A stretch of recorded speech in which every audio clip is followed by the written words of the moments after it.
Okay, jina langu ni Bishop Ikongo au Askofu Ikongo au Profesa Ikongo. Ninazo sababu kama tatu hivi ninazoweza kusema baada ya mama kufika katika mkoa wa Kilimanjaro. Ninazo sababu tatu za kumpa mama kura yangu.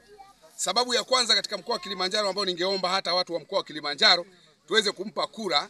Sababu ya kwanza ni kwamba wakati ameingia madarakani miaka 6 watu walikuwa hawapati ajira. Ajira ilikuwa ni tabu sana karibu miaka 6. Lakini ndani ya miaka 4 Dr. Samia ameajiri watu zaidi ya 1,155,000. Kwa hiyo hilo jambo moja wapo linanisababisha mimi katika mkoa wa Kilimanjaro niweze kumpa kura yangu. Lakini kuna jambo lingine pia. Wakati ameingia Dr. Samia amechukua madaraka katika nchi hii kwa muda wa miaka 6. Miaka 6 watu walikuwa hawajapandishwa mshahara. Kulikuwa hamna mshahara, lakini kwa sasa ndani ya miaka 4 tu, ndani ya miaka 4 watu wamepata mshahara umepanda, wamepandishwa mishahara, na hata sasa hivi ukiangalia polisi wanafurahi, walimu wanafurahi, madaktari wanafurahi.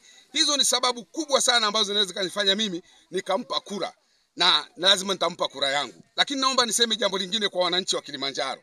Katika wananchi wa Kilimanjaro mnakumbuka ndani ya miaka 4 hii kwenye mkoa wetu wa Kilimanjaro miradi 52 ambayo imeanzishwa na imetengwa fedha zimetolewa bilioni 84.9, na katika hiyo bilioni 84.9 miradi 52 inaendeshwa kwa kipindi hiki cha ndani ya miaka 4. Kwa Kilimanjaro tuko vizuri sana na mama amefanya kazi kubwa sana. Kwa sababu hizo chache ningeomba wana Kilimanjaro, hebu tarehe 29 usipoteze kura yako, mpatie Daktari Samia Suluhu Hassan. Jina langu ni Bishop Ikongo. Mungu akubariki sana. Karibu Mwanga, na leo tumetembelewa na Mheshimiwa Rais.